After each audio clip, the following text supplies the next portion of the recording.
Ladies and gentlemen, welcome to the latest episode on our news channel, Britain Through Time. Today's topic is the British Army in Ostwestfalen Lippe.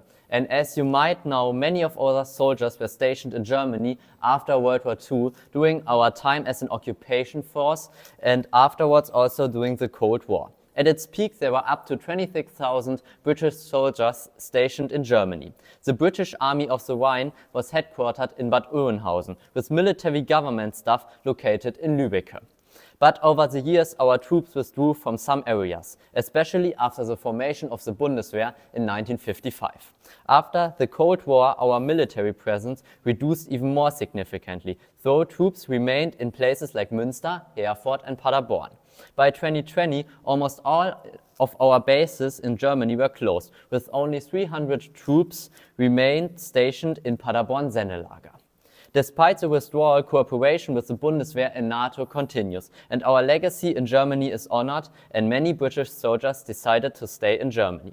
But as this is a still relevant topic, we decided to invite a real expert, and therefore let's welcome Mr. Burkhardt. So, Mr. Burkhardt, how did the British soldiers interact with the German people? Okay, first of all, thank you so much for inviting me. So, after World War II, the relationship between British soldiers and Germans was quite strained because some of the stereotypes about the Germans included that they believed that they couldn't be trusted and that they remained militarized, although the war already ended. However, as time passed, British soldiers began to realize that the Germans they were encountering were just ordinary people, much like themselves. This shift in their view led to a change in behavior as British soldiers started to engage more with the local population. The main reason the relationship improved between the two groups was that the British Army's role was primarily focused on protecting German civilians from the remnants of the Nazi leadership that survived the war.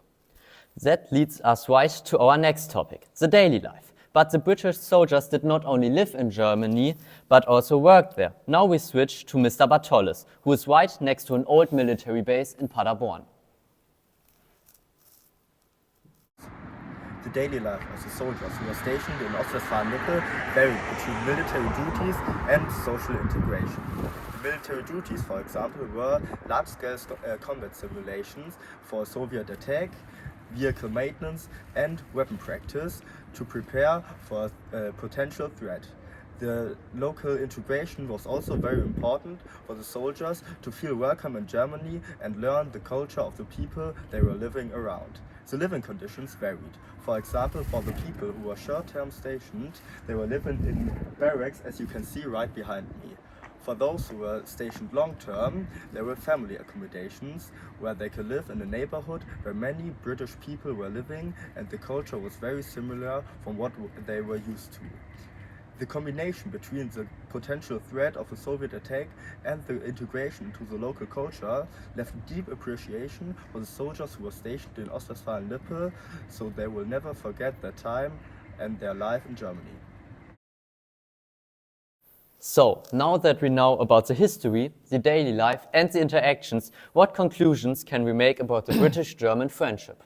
Okay, so initially the influence of the British soldiers on German-British friendship has been quite significant over the years. This also helped improve the relationship between the two countries in general. The British presence also led to cultural exchanges with everyday interactions, such as joint events and educational programs breaking down stereotypes. During the Cold War, Britain and West Germany became NATO allies, working together to defend against the Soviet Union. This partnership strengthened their cooperation and trust. By the late 20th century, British troops in Germany became a symbol of peace and friendship between the nations, therefore helping build lasting ties between Germany and Britain. So, Mr. Burkhardt, first of all, thank you for being our guest today. And I think in conclusion, you can say that the British military presence in Ostwestfalen Lippe strengthened British-German relations, fostering cooperation, cultural exchange, and lasting friendship. Even after the 2020 troop withdrawal, ongoing collaborations reflect the enduring partnership between the two nations.